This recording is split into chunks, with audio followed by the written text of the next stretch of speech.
Assalamualaikum warahmatullahi wabarakatuh. Waalaikumsalam warahmatullahi wabarakatuh. Ya, teman-teman podcast Karang Taruna Mercusuar Desa Speed, rekan-rekan Karang Taruna dan juga pemuda, khususnya pemuda Desa Speed.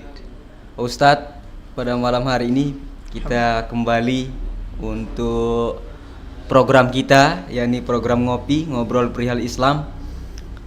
Tentunya sebelum kita ngobrol, berdiskusi, berdialog, tepuk tangan dulu untuk Ustadz kita. Tepuk tangan dulu, tepuk tangan teman-teman. Tepuk tangan teman-teman, ini luar biasa. Beliau menyempatkan diri untuk hadir pada malam hari ini, tentunya demi berbagi ilmu. Kita masih minim dengan ilmu. Sehat Pak Ustadz? Alhamdulillah sehat. Alhamdulillah. Gimana rasa Dengan kopinya? meja yang baru, Iya, alhamdulillah. oh iya. meja Ini kita alhamdulillah kemarin di post sama Pak Sekdes, luar biasa support Pemdes ini ya. Luar biasa support dari Pemdes. Jadi saya ucapkan terima kasih untuk Pemdes Desa Speed yang telah mensupport kami di Karang Taruna. Tentunya dengan support sistem yang luar biasa, itu juga akan menjadi motivasi kita untuk terus berinovasi, terus memberikan sesuatu hal yang bermanfaat tentunya, baik untuk masyarakat maupun untuk desa.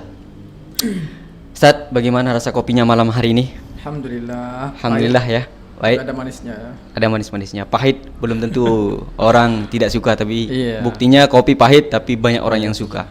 Jadi teman-teman yang merasa kelebihan manis, kurangi manisnya ya. Karena kopi saja pahit tapi banyak yang suka. Oke Pak Ustadz, saya akan nanya sedikit Iya. yang kita rasakan ya, atau yang saya rasakan, yang saya lihat, yang saya amati, bahwa di zaman yang sekarang orang-orang atau para generasi yang sekarang, kita sebutlah generasi Gen Z ya. Geng Z ya. Gen Z. Oh. Ya, Gen Z, anak-anak milenial lah. Oh. Anak-anak milenial. Yang sekarang kalau saya amati dan kita lihat, banyak seseorang akan dikatakan sukses apabila seseorang itu memiliki materi yang banyak atau uang yang banyak.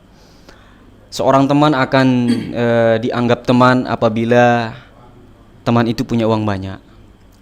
Orang yang sukses atau orang yang berkah, uangnya dikatakan berkah apabila dia memiliki uang yang banyak. Melihat hal itu Pak Ustadz, dari sudut pandang Ustadz ini terkait dengan fenomena seperti itu, apakah ini sudah memang transmigrasi atau apa istilahnya?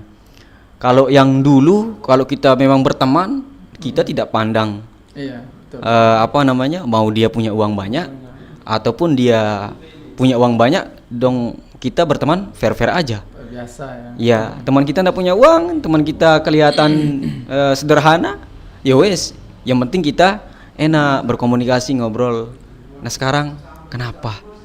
Apa yang terjadi? Di mana letak kekeliruan sehingga bisa dikatakan orang yang sukses itu adalah orang yang punya uang banyak, kemudian dikatakan berkah apabila santri dikatakan berkah, atau ustadz dikatakan berkah apabila dia punya uang banyak. Apakah begitu? Apa, di mana letak kekeliruannya Pak Ustadz? Dari sudut pandang Pak Ustadz, atau mungkin dari buku-buku yang pernah Ustadz baca kira-kira? Iya. Terima kasih Pak Rizwan. Ya. Jadi terkait dengan hal ini pembahasan yang paling menarik ya. Ini kalau mungkin relate dengan Pembahasan teman-teman di paling luar sana. menarik tetapi paling membingungkan nih. Oke. Jadi terkait dengan masalah barometer kesuksesan Iya. itu, iya. Seringkali sekarang yang kita lihat adalah barometer kesuksesan bukan terletak pada agama ya. Tapi barometer kesuksesan itu terletak pada materi ya. Materi ya. Jadi sebenarnya kalau menurut saya yang itu sebenarnya harus dirubah mindset cara berpikir orang-orang tua kita atau orang-orang yang punya hak otoritas untuk mendidik ya. Jadi itu harus dirubah bagaimana cara kita cara kita mendidik supaya kita terlebih dahulu itu jangan menanamkan mindset yang seperti itu. Jangan kita menanamkan pemikiran-pemikiran yang seperti itu baik kepada anak kita, kemudian kepada anak didik kita. Kalau mindset itu yang kita tanamkan kepada mereka, tentu yang jadi titik fokus mereka untuk menuntut ilmu adalah materi. Ya. Bukan bagaimana memperbaiki karakter akhlaknya. Banyak juga terjadi seperti itu ya.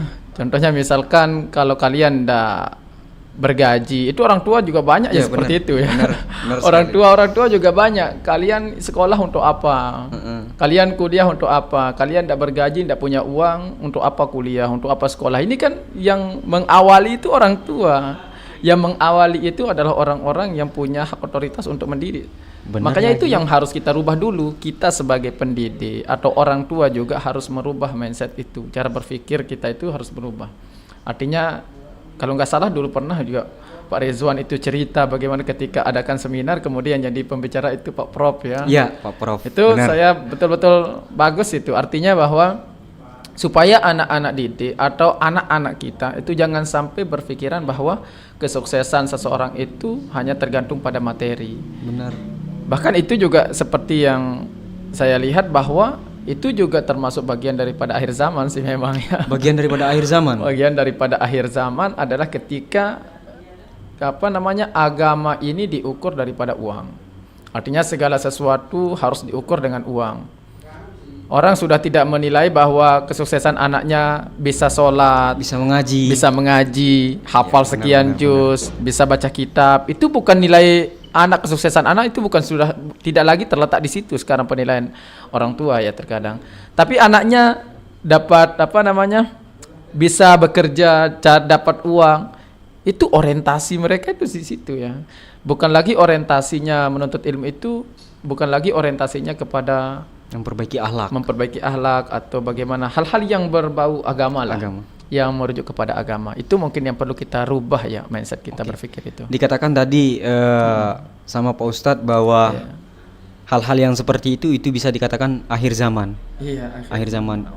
Kalau kita berbicara masalah akhir zaman, otomatis ini adalah hal yang sangat serius.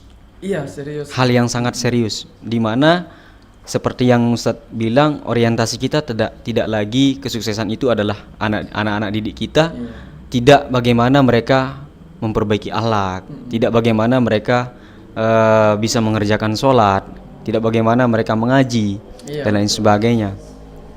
Nah juga lalu tadi juga dikatakan bahwa itu adalah metode mendidik yang perlu, metode mendidik yang perlu diperbaiki. Ya, betul. Dan juga sekarang begini Pak Ustadz, kita sebagai orang tua, misalkan ada orang tua, taruhlah Pak Ustadz ini mendidik anak. Iya, betul. Mendidik anak. Di rumah memang Pak Ustadz tegas, strength. Pak Ustadz tegas, strength untuk mendidik anak sehingga anak itu tidak seperti itu. Iya. Di sekolah juga. Di sekolah ya kita tahulah. Ya, di sekolah bagaimana dididik, di sekolah tidak ada seorang guru pun, saya yakin tidak ada seorang guru pun yang mau anak didiknya salah jalan.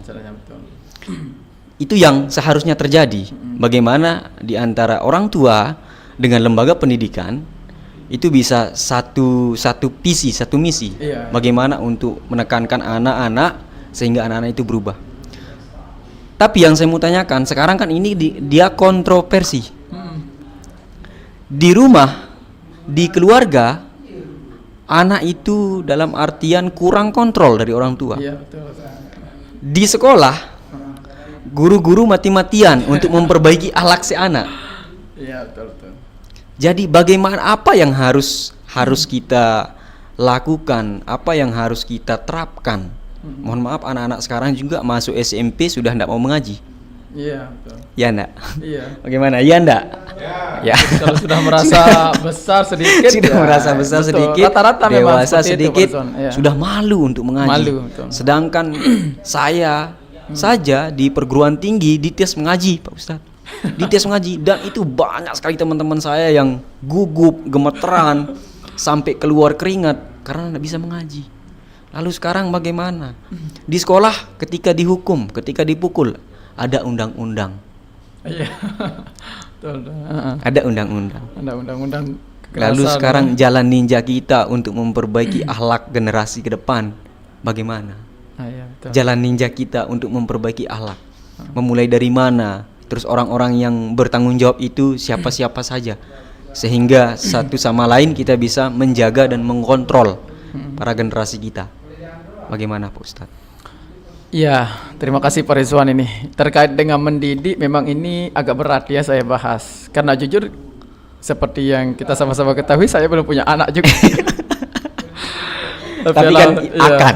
Iya enggak? insyaallah. Akan. Mudah-mudahan ya. Kita doakan Ustadz segeralah Amin, punya amin. Tapi anak. memang ini penting juga untuk kita bahas ya, karena terkait kita sekalipun kita belum punya anak, tapi kita punya anak didik Ya. begitu. Minimal ilmunya kita tahu. Iya, kita tahu bisa. ilmunya, bagaimana cara mendidik anak. Memang ini sesuatu hal yang berat memang untuk mendidik ini. Tapi perlu kita ketahui bahwa mungkin yang punya tugas yang jauh lebih besar, punya tugas di situ kan orang tua pada dasarnya. Yang pertama. Iya, karena anak ini tumbuh di lingkungan orang tuanya. Artinya kalau sekolah itu kan hanya beberapa jam saja, kecuali Iya, kalau benar. anak itu mondok ya. Iya. Tapi kalau anak itu tidak mondok, kalau mondok itu kan memang betul 100% kontrol daripada 24 guru. jam. Iya, Iya. 24 jam. Tapi kalau tidak mondok, otomatis akan lebih banyak waktunya dengan orang tua. Makanya kata ulama itu, yang dikatakan anak yatim itu bukan orang yang tidak punya bapak ya, tapi ketika bapaknya itu sibuk tanpa memperhatikan Ya. anaknya, itu termasuk kategori yatim itu ya. Itu termasuk kategori Yatim ya. Yatim Baru itu saya tahu adalah ini Ustadz. Baru saya tahu ini. iya. Ada di rumah itu kitab yang bagus sekali ya. Dikatakan yatim adalah ketika ditinggalkan oleh orang tuanya untuk bekerja. Akhirnya anak ini tidak mendapatkan perhatian yang benar, yang baik ya.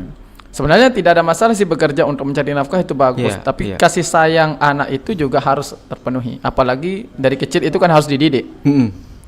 Makanya tarbiyah yang pertama, didikan yang pertama itu adalah dari keluarga. Kalau keluarganya bagaimana cara mendidik, dari keluarga, dari orang tua, dari ibu, dari ayah, itu penting juga. Ini kan belum sampai ke guru ini, harus ke Iya, orang tua iya, dulu benar. yang pertama mendidik. Apakah baik cara mendidik orang tua? Itu yang akan itu yang akan dibawa nanti ke sekolah, ke orang dunia tua, pendidikan. ke gurunya. Jadi cara mendidik ini juga tidak semua dengan menggunakan kekerasan juga ya. Jadi cara mendidik ini tergantung bagaimana orangnya ya, tergantung bagaimana orangnya. Itu sebabnya Al-Imam Al-Ghazali kalau disebutkan dalam kitab Ihya Ulumuddin itu, Pak Rizwan, beliau menganalogikan seperti dokter ya.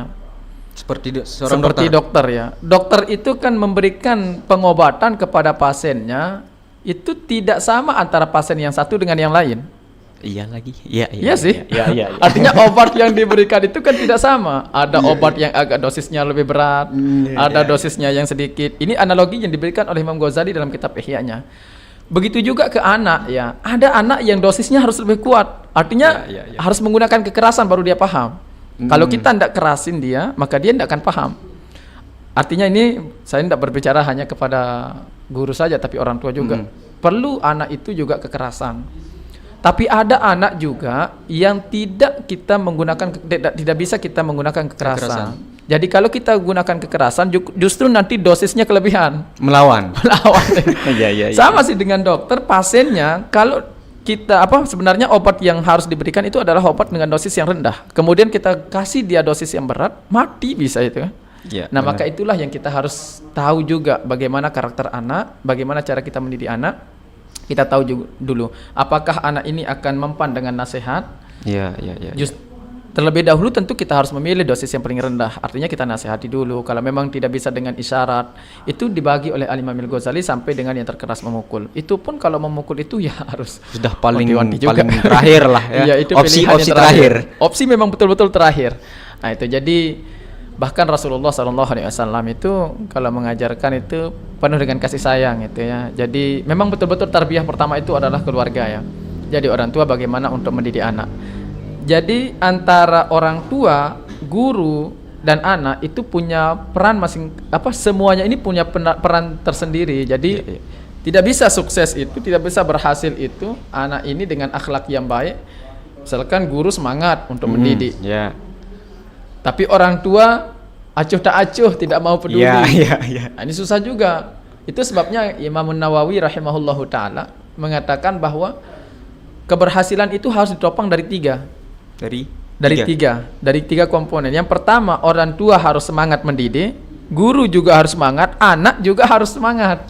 Jadi guru semangat, anak tidak semangat, guru semangat, anak semangat, orang tua tidak semangat. Tidak bisa kurang juga.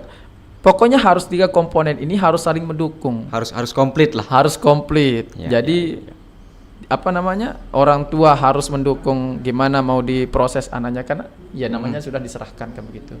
Tentu guru juga sering saya sampaikan juga, guru itu tidak mungkin akan memukul, memberikan sanksi kalau tidak ada kesalahan yang dibuat begitu. Jadi sebenarnya mendidik ini ya berat-berat ringan, tapi ringan-ringan berat ya. Berat-berat ringan-ringan berat. Ini juga membingungkan ini memang Pak Rizwan ya. Kita juga berada pada betul-betul fase yang sangat membingungkan dalam mendidik ya. Artinya kalau di fase kita dulu itu gimana ya?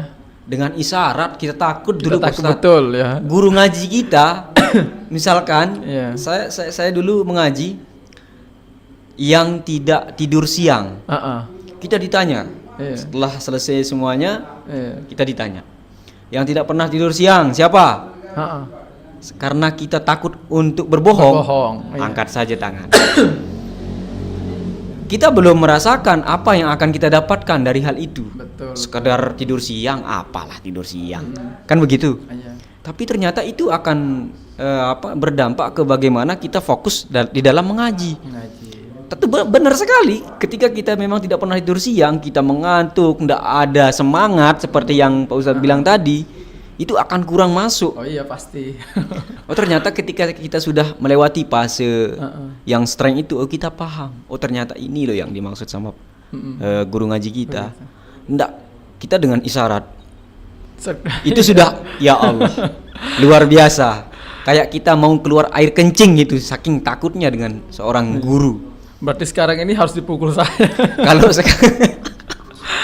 Kalau sekarang anaknya seperti ini ya. Banyak yang saya lihat anak-anak sekarang dengan isyarat merasa diri ndak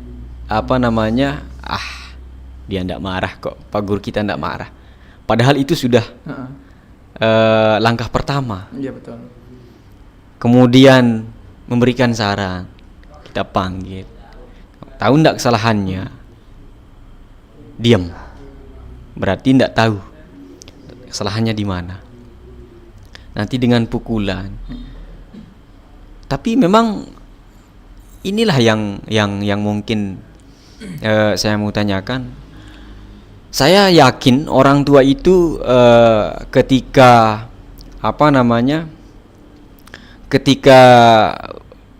baru menikah kemudian hamil muda, apa yang dikatakan? Banyak yang saya dengar. Oh, itu adalah pemberian Tuhan, amanah dari Tuhan. Itu kan benar enggak? Yang kita dengar di tongkrongan atau di apa, ketika kita diskusi dengan orang-orang tua kita, ketika orang ditanya, bagaimana, sudah hamil enggak istrinya? Alhamdulillah sudah. Insya Allah. Maunya apa, laki-laki atau perempuan? Sedih kasih sama Tuhan. Iya kan? Iya kan? Sedih kasih sama Tuhan. Dia sadar dan dia paham bahwa anak itu adalah titipan dari Tuhan. Amanah dari Tuhan. Itu kan sudah berat. Iya betul. Dia sudah menyatakan bahwa anak itu adalah amanah dari Tuhan.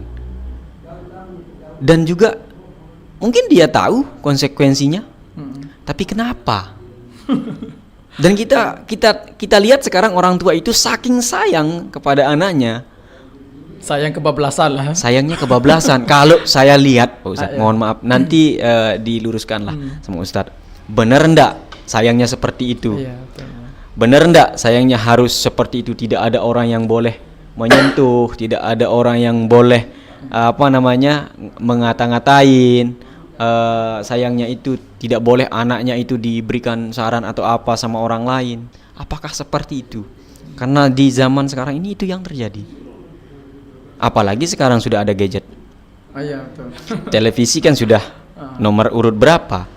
Anak-anak sekarang kalau menangis ya dikasih handphone. Kasih handphone, betul. Ayo. Rata-rata itu Pak Rizwan. Yang penting seperti diam. itu. Apakah orang tua ini, dalam artian orang tua kita ini sadar ndak akan dampak kasih sayang seperti itu atau tidak? Orang tua itu apakah sadar ndak dampak dari kasih sayangnya yang berlebihan itu akan menimbulkan anaknya A, anaknya akan menjadi B, anaknya akan menjadi C, efeknya itu. Apakah dia sadar atau tidak? Sebagai seorang orang tua, dari sudut pandang Pak Ustadz yang Pak Ustadz lihatlah di sekeliling. Memang dari yang awal itu tadi bahwa semuanya memang betul amanah ya. Iya. Kalau kita merujuk hadis Rasul juga yang mengatakan kullukum ra'in wa kullukum mas'ulun ar ra'iyatihi ya. Bahwa setiap orang itu adalah kalian itu adalah pemimpin dan akan ditanyakan pertanggungjawabkan tentang kepemimpinan itu. Jadi kalau lanjutan hadis itu suami adalah pimpinan untuk istri dan anaknya. Kemudian istri adalah sebagai pimpinan terhadap anak-anaknya. Artinya itu semua istri bagi kita suami, makanya syukur ini Pak Rizwan, Alwi ini belum menikah ya. Kapan nikah yuk? Artinya yang dipertanggungjawabkan masih sedikit lah. Kalau saya ini kan sudah banyak ini yang mau saya pertanggungjawabkan ini Pak Rizwan ya. Artinya itu semua akan ditanya oleh Allah lah, Allah Subhanahu wa taala nanti kan di akhirat itu bagaimana pertanggungjawaban. Ini memang betul-betul amanah memang yang harus dipertanggungjawabkan nanti di hadapan Allah ya. Kemudian terkait dengan apakah yang hal-hal yang seperti itu termasuk bagian daripada kasih sayang. Ya. Memang ya kita akui bahwa Rasulullah SAW ketika cara mendidik beliau itu adalah memang penuh dengan kasih sayang ya. Contohnya misalkan dulu ketika ada salah seorang sahabat datang ke rumah Rasulullah SAW, kemudian beliau menjumpai Rasulullah sedang mencium Sayyidina Hasan dan Husain, cucunya ya. Kemudian sahabat ini mengatakan ya, saya ini punya 10 anak ya Rasulullah, tapi saya tidak pernah cium anak saya. Tidak pernah dicium anaknya, yang 10 itu ya. Kemudian Rasulullah mengatakan, bahkan sampai mengatakan malayarham la yurham. Siapa yang tidak kasih sayang kepada orang maka dia tidak akan dikasih sayang. Kalau penjelasan daripada hadis itu kata ulama, idza kunta la tarham tiflaka fa innaka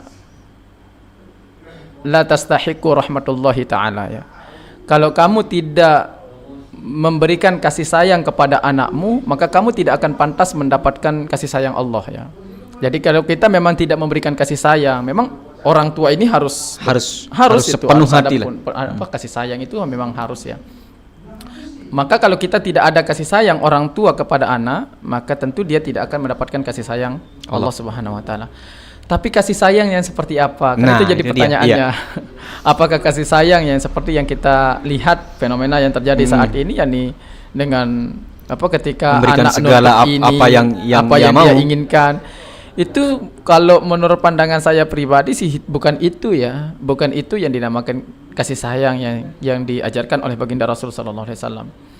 Justru negatifnya akan jauh lebih besar itu. Dampak negatifnya kalau pribadi saya sih Pak Rizwan ya, dampak negatifnya justru itu jauh lebih besar. Saya lihat di parenting itu ya, karena ini penting. Kalau saya ini kan mau jadi ayah nih, mau jadi bapak ya.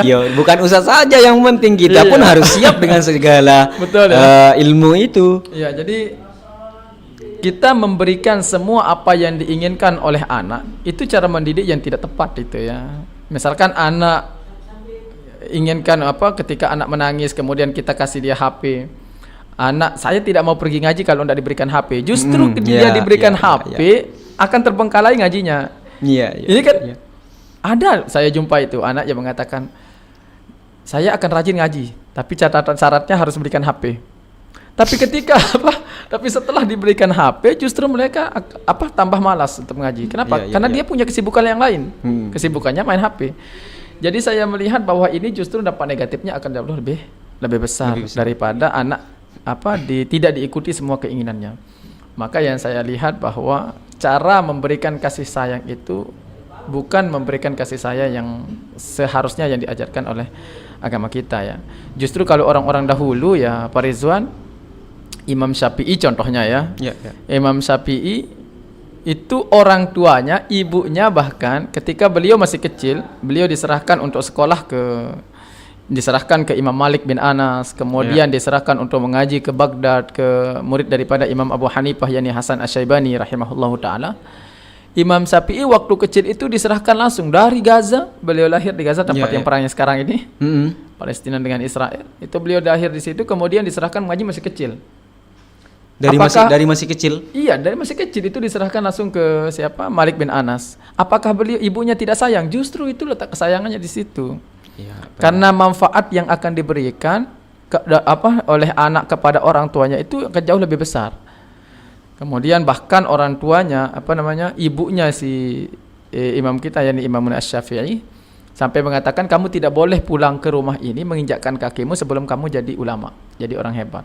Luar biasa. Itu dari kecil itu. Dari kecil sudah ditanamkan. Iya, dari kecil dari kecil diserahkan mengaji sampai beliau sudah tua terkenal jadi imam baru dia beri pulang menemui ibunya.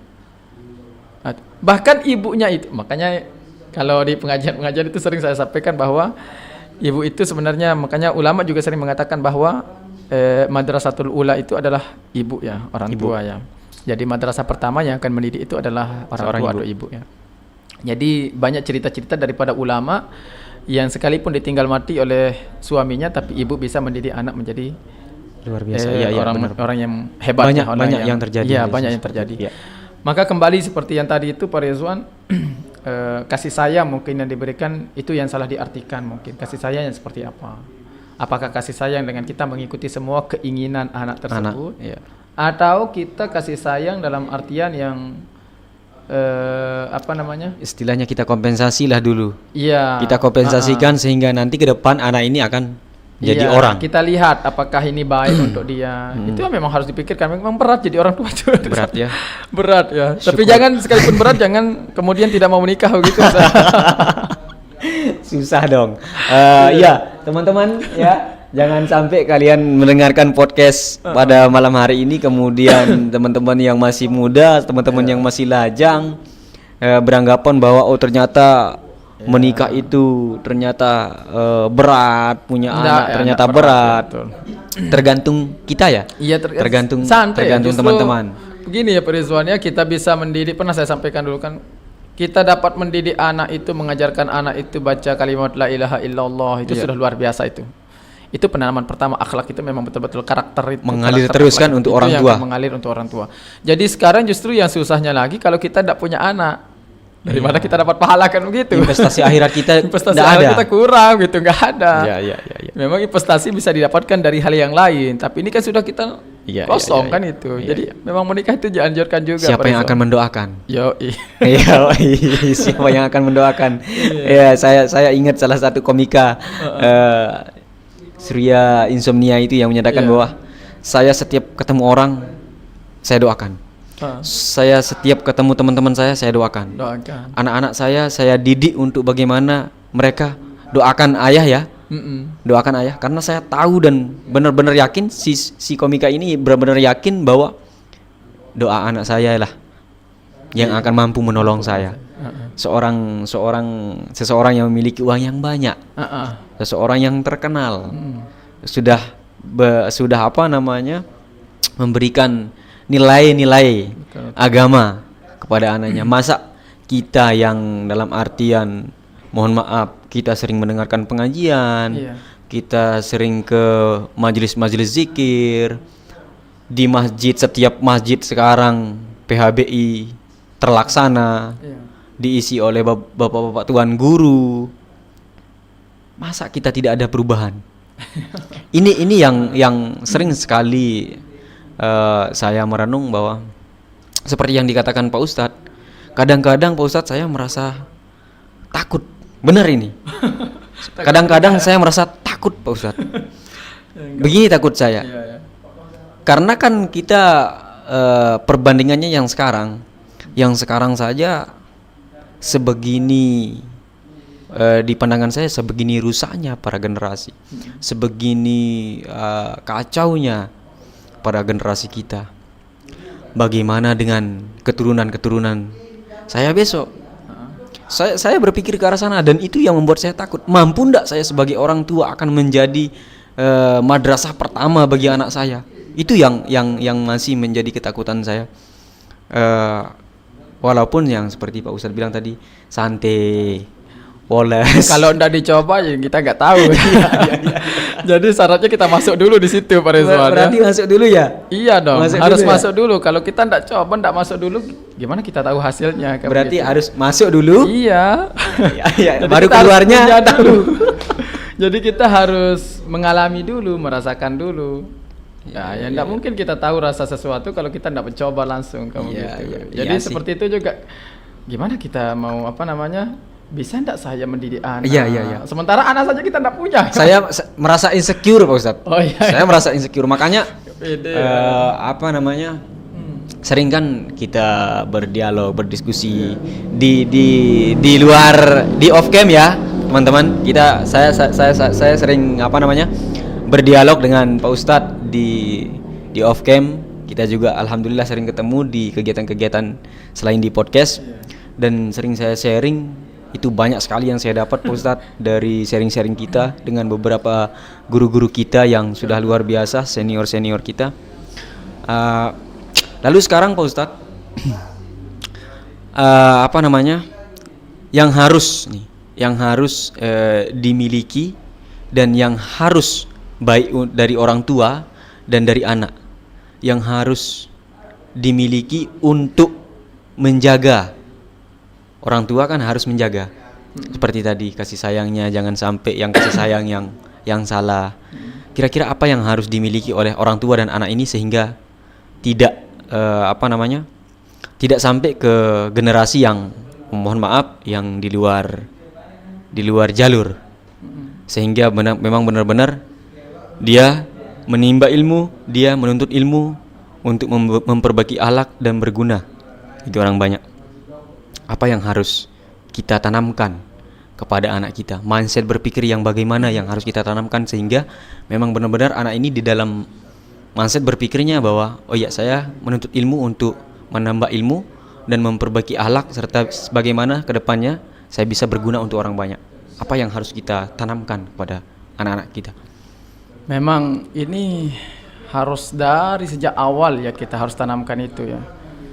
Dari bahkan ada seorang ulama dulu ditanya, anak saya ini sudah ada seorang mengadu kepada seorang ulama, anak saya ini perilakunya seperti ini. Kemudian ditanya oleh ulama tersebut, umur anakmu sekarang sudah berapa tahun? Iya. Ya, anaknya tersebut sudah beranjak remaja ya. Kamu terlambat, kata ulama itu ya. Terlambat mendidik. Anaknya sudah beranjak remaja. Iya, seharusnya mendidik itu bukan dari kecil sebenarnya juga ya, tapi mendidik anak tersebut dari semenjak anak itu berada dalam kandungan ibunya. Iya. Pernah iya. sih saya dengar itu. Iya. Bahkan dari semenjak dalam kandungan ibu, anak itu sudah mulai dididik karena dia sudah bisa mendengar kan begitu. Jadi memang seperti yang tadi saya sampaikan itu Pak Rizwan, apalagi di zaman sekarang ini memang harus untuk penanaman karakter, penanaman akhlak itu pada anak itu harus itu menjadi poin utama ya. Maka wajar para ulama kita mengatakan al-adabu fauqal ilmi ya, bahwa ilmu adab itu di atas ilmu. Di atas ilmu ya. Kenapa ya? Karena ya harus memang saya sering katakan begini ya, bahkan kalau ketika ngajar ya. Kalian boleh kaya, tidak ada masalah. Kalian boleh jadi apapun yang kalian inginkan, tidak ada masalah. Itu justru Islam sangat menganjurkan. Iya, benar. Kalian mau jadi profesor, kalian mau jadi doktor, ahli kimia, ahli fisika, ahli bahasa Inggris, monggo, tidak ada masalah, no problem. Islam itu sangat terbuka kan begitu. Cuma yang jadi masalah, kalian harus tanamkan pertama dulu akhlakmu, adabmu. Kalian mau jadi dewan, tidak berakhlak, ujung-ujungnya nanti korupsi. Iya lagi, banyak lagi. Banyak yang terjadi. Iya, artinya ketika yang menjadi acuan utama kita adalah kesolehan, akhlak. Kita mau jadi apapun akan tergerus semuanya itu kepada kebaikan. Kebaikan, Pak Rizwan. ya benar. Kita punya harta, makanya ini yang harus dimiliki dulu ya. Artinya yang dimiliki yang kita tanamkan itu adalah akhlak pastinya ya. Jadi kekayaan harta seperti yang saya katakan tadi bahwa Islam tidak pernah melarang orang untuk kaya. Ya. Tapi pondasikan kekayaan itu dengan kesolehan. Pondasikan kekayaan itu dengan akhlak dan moral, etika.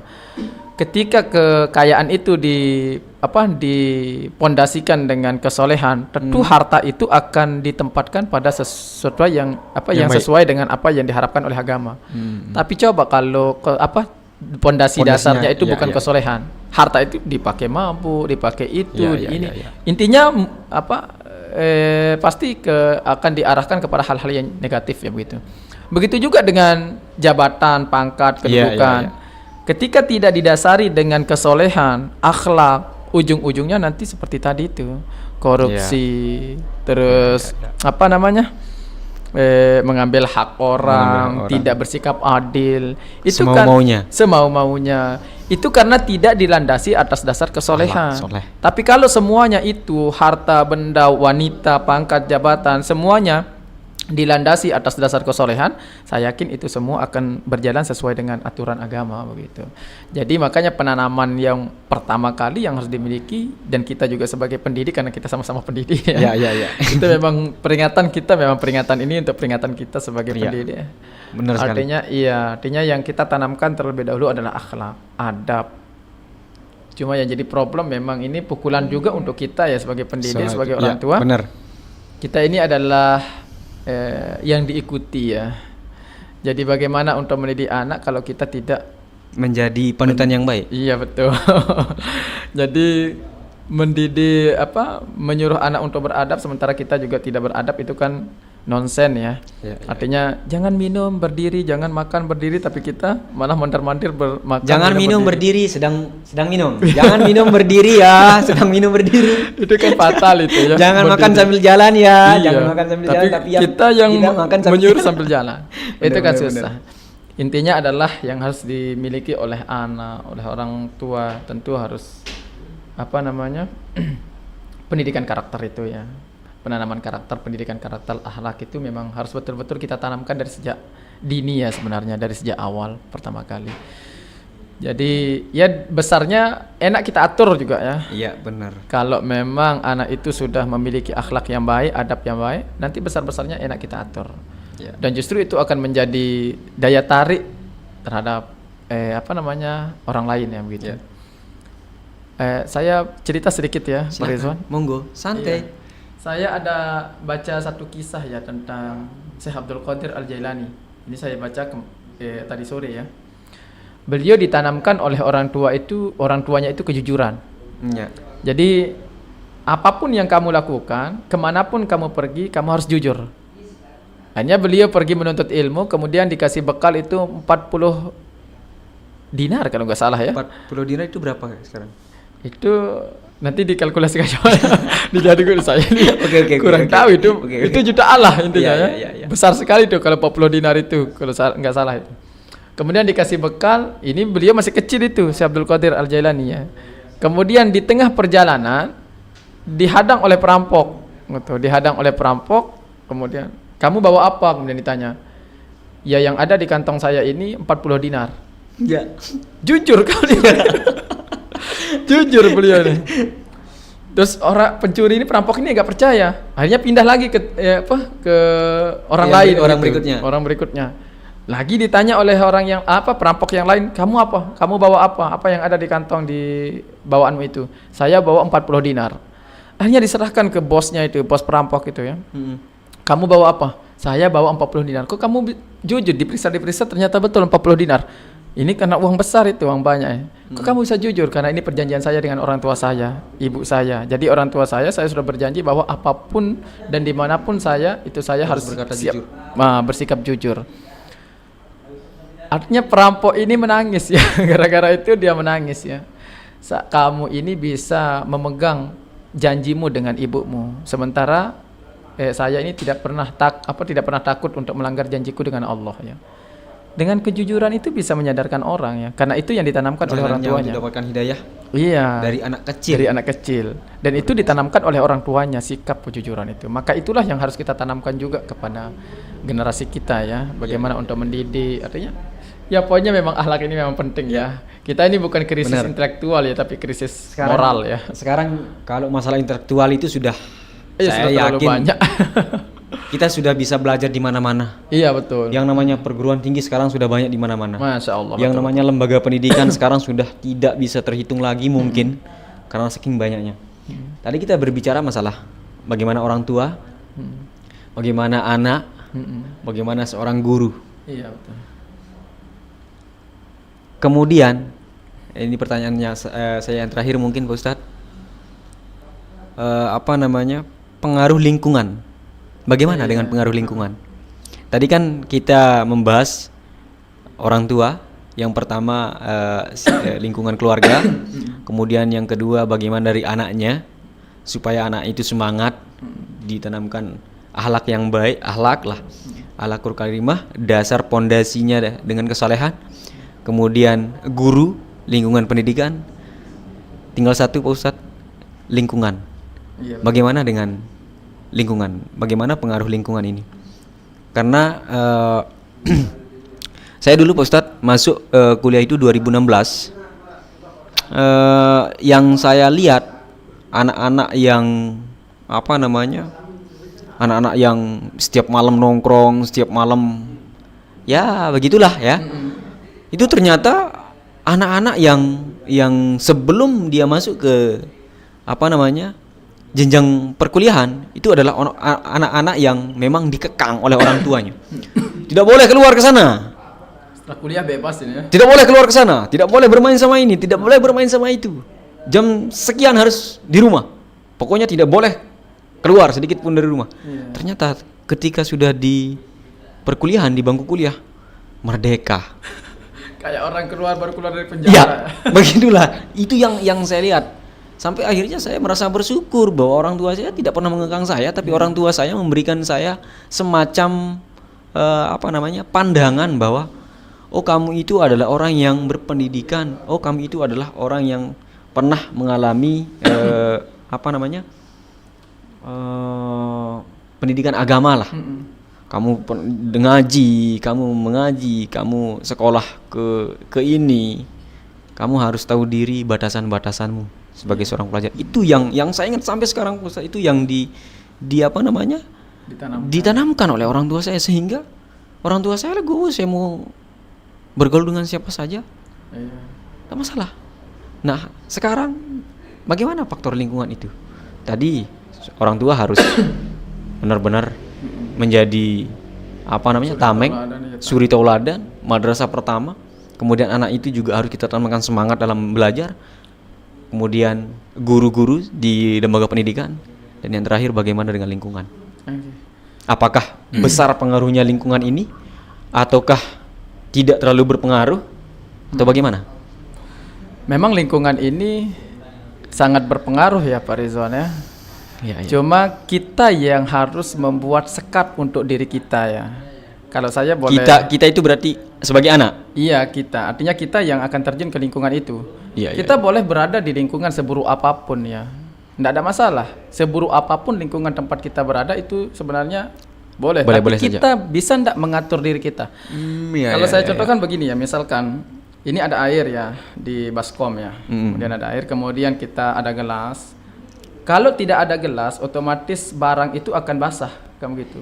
Kalau kita celupkan ke air itu, ini kan air itu kita analogikan lingkungan ya. Tapi kalau kita buat sekat untuk diri kita, artinya ini benda, kemudian kita sekat benda tersebut dengan menggunakan gelas, basah enggak? Saya yakin enggak basah. Berarti ini adalah sekalipun itu ditaruh di air.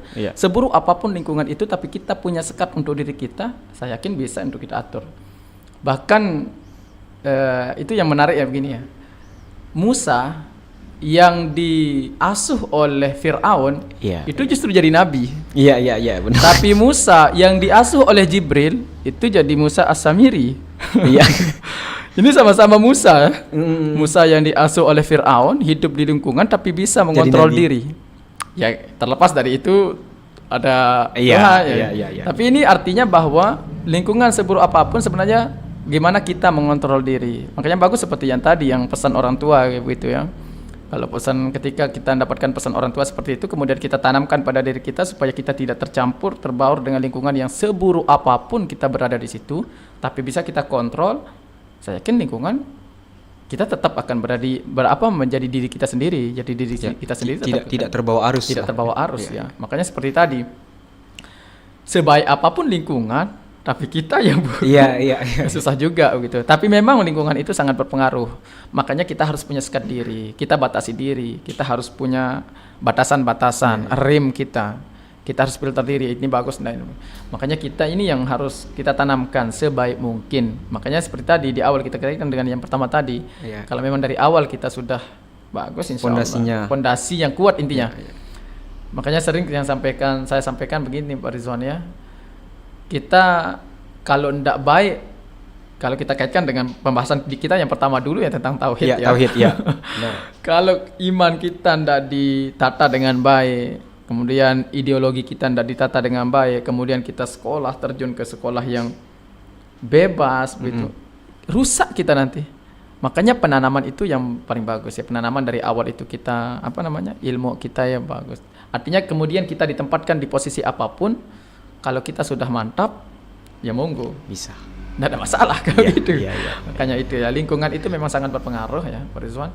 Cuma sekarang yang paling penting mungkin saya rasa itu adalah bagaimana kita mengatur diri kita. Siap. Kita sekat diri kita. Makanya ya saya pesan lah untuk kita semua anak-anak ya. Ya, kita, teman-teman. gitu. Jadi lingkungan kita seburuk apapun, mari kita coba untuk menyekat diri kita. Kita boleh bergaul dengan siapapun. Kalau kita tidak bergaul dengan orang-orang yang buruk, oke lah, mungkin kita anggap diri kita baik ya sekarang. Iya. Kemudian kita tidak bergaul dengan mereka yang buruk, lantas mereka mau dapat hidayah dari siapa? Iya. Masa tunggu dia yang datangi kita, malu saya rasa dia. Oh ya, seperti ceritanya Gus Miftah kalau gitu ya. Iya. Iya. Artinya kita tidak ada masalah kita berbaur dengan mereka, tapi kita harus punya komitmen diri. Kita harus punya jati diri. Jati diri itu jangan sampai hilang. Makanya kita punya batasan. Lingkungan seburuk apapun kita masuk saja. Kalau kita bisa, tapi kalau tidak bisa jangan. Jangan. Kalau memang pondasinya tidak terlalu kuat berarti jangan masuk. Jangan. Tapi kalau pondasinya kuat, ayo masuk. Siapa tahu mereka mendapatkan jalannya dari sana. Iya. Makanya lingkungan itu memang berpengaruh untuk untuk gimana akan membentuk karakter akan kita. Baik atau tidak. Baik atau tidak. Cuma yang jadi masalah sekarang mungkin ya jauh lebih penting dari itu adalah gimana kita sekarang. Gimana kita supaya kita tidak terpengaruh terbawa arus dengan lingkungan tersebut. Jadi seperti itu Pak Rizwan ya. Terima kasih Pak Ustadz. Oke, teman-teman. Daging semua. Iya, ini sudah. Daging semua tadi. Bagaimana peran orang tua, kemudian bagaimana peran kita sebagai seorang anak, bagaimana peran lingkungan, serta bagaimana peran dunia pendidikan itu harus benar-benar komplit ya. Benar-benar komplit. Untuk orang-orang tua kami, wabil khususnya di Desa Speed, mari supaya generasi kita, generasi anak-anak kita ke depan bisa menjadi generasi yang benar-benar pondasinya dengan kesalehan dan akhlak yang baik. Maka dari itu mungkin kurang ajar sekali rasanya saya ya belum punya anak. Intinya saling mendukung. Intinya marilah kalau memang kita benar-benar ingin menciptakan generasi yang memiliki akhlakul karimah yang baik, kalau kita memang benar-benar ingin melihat adik-adik kita, anak-anak kita, teman-teman kita menjadi anak-anak atau pemuda yang tangguh, baik itu tangguh secara secara ilmu pengetahuan maupun tangguh secara ilmu agamanya. Sehingga mau terjun dimanapun, seperti yang dikatakan sama Pak Ustadz tadi, walaupun dia masuk ke lingkungan seburuk apapun, kalau dia mampu, pondasinya sudah kuat, pondasinya sudah baik, tidak akan tergoyahkan. Ya. Jadi sekali lagi terima kasih Pak Ustadz untuk ilmunya malam ini. Ilmu bagi saya walaupun saya belum sampai ke arah sana ya, tapi kita saling mengisi nih Pak. Ya. Benar. Karena pengalaman ini ya, ini berbicara pengalaman saya juga, menimba ya? Sekarang ini saya menimba, tidak hanya sekarang tapi dari kemarin, sekarang maupun besok sampai seterusnya saya akan terus menimba dari Pak Ustadz. Mudah-mudahan kita semua sehat-sehat selalu, teman-teman para subscriber Karang Taruna Mercusuar Desa Speed juga sehat-sehat selalu. Rekan-rekan yang bekerja di balik layar juga sehat-sehat selalu.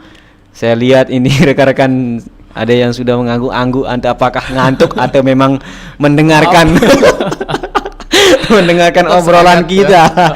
Itu adalah 50-50 saya rasa. Mudah-mudahan tapi mengangguk-angguk karena memang mendengarkan obrolan kita. Paham pada ya, malam insya hari. Iya, paham insyaallah. Oke, terakhir saya ingin pesankan bahwa maju terus, belajar terus, sehingga kita bagaimana menjadi pribadi yang lebih baik, bagaimana kita menjadi pribadi yang berguna dan bermanfaat untuk orang lain. Benar Pak Ustadz seperti itu? Ya. Oke pemirsa ataupun teman-teman para subscriber, jangan lupa di subscribe untuk yang belum subscribe. Yang sudah subscribe jangan lupa ditonton terus channel-channel Karang Taruna yang lain, kemudian tonton terus video-video terbaru kami, dan jangan lupa di share dan di komen. Dan juga yang terakhir untuk teman-teman atau para penonton setia kami di program Ngopi ini, jika ada sesuatu hal yang berkaitan dengan agama yang ingin ditanyakan, baik itu dari segi tasawuf, baik itu dari segi fikih, ya bisa ditanyakan.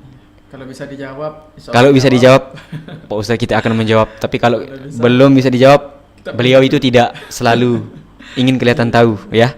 Ya. kalau udah tahu jangan dipaksakan tahu. Kalau ya. Bahaya itu. Terima kasih semuanya. Assalamualaikum warahmatullahi wabarakatuh. Terima kasih Pak Ustadz.